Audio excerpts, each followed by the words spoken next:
Hi guys, how are you? It's Bing from Isa, and welcome back to Speaking Like a Champ series. Did you catch the last episode? Today we are going to talk about intonation.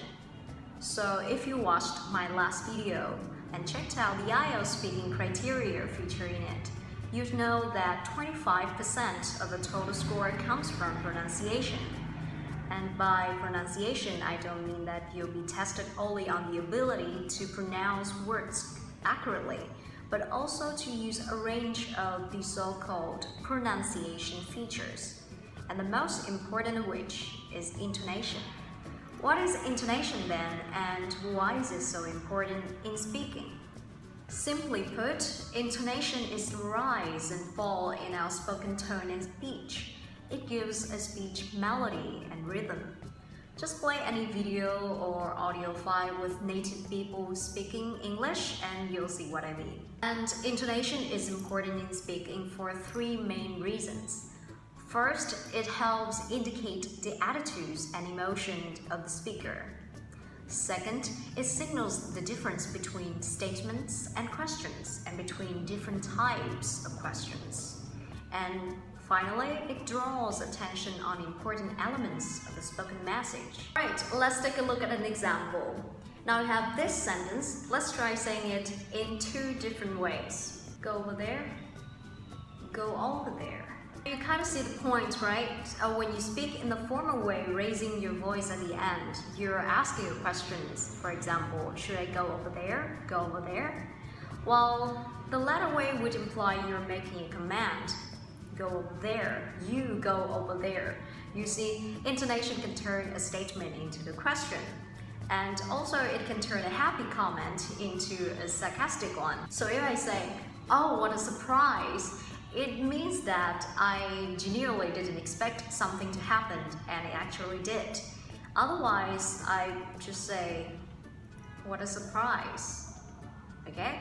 So you see, just pay attention to the way you speak and you'll be understood a lot better if you can tell what you mean. And remember, in the IELTS speaking test, the less effort it takes the examiner to understand you, the more understandable you are, the higher you will score.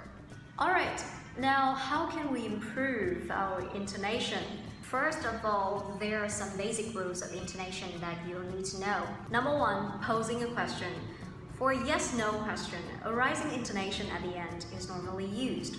So if you noticed the question that I gave you at the beginning of the video, I said, did you catch the last episode? I raised my voice at the end of the sentence. And some more example can be, can you hear me? Instead of, can you hear me? Would you like some juice? Instead of, would you like some juice? You can totally tell the difference and which one you prefer, right? For most other types of questions, like one starting with what, when, why, where, how, a falling intonation at the end is used. An example can be, instead of saying, what's your name? You say, what's your name? Or, how can I help you? You can say, how can I help you? The second rule is when you make a statement or a command, you usually would need to use a falling intonation towards the end of the sentence. For example, I want ice cream. Get me an ice cream.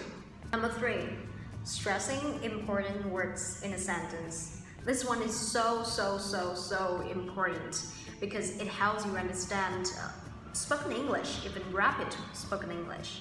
Even with someone talks really fast, if proper stressing is used, the listener can still understand what he or she is trying to convey. But how do you know which words to stress on? Okay, let me tell you. In English, there are function words and content words. Function words are the words that we use to make our sentences grammatically correct. They can be pronouns, determiners, preposition, and auxiliary verbs. Content words are usually nouns, verbs, adjectives, and sometimes adverbs. Those are the words that carry the information we need to understand what's being said. If our function words are missing or being used incorrectly, we are probably considered a poor speaker of English, but our listener would probably still get the main idea of what we're saying. If we want our listener to be able to quickly grasp our message, though, we need to make the content words easier to hear with added stress while going light on the function words. That's a lot of theories, right? So let me just clarify those out with an example. Now I have this sentence, Elvis was born in America. Now if you could only hear Elvis born America, you could still understand the entire sentence, right? And was and in, those are function words. So in spoken English, instead of hearing people say, Elvis was born in America with the same tone for every single word, you're most likely to hear people say that Elvis was born in America with only Elvis born America, the content words being stressed on, and was and in fell into the background. Here I've only mentioned the 3 most basic rules of intonation. For more, you can check the caption.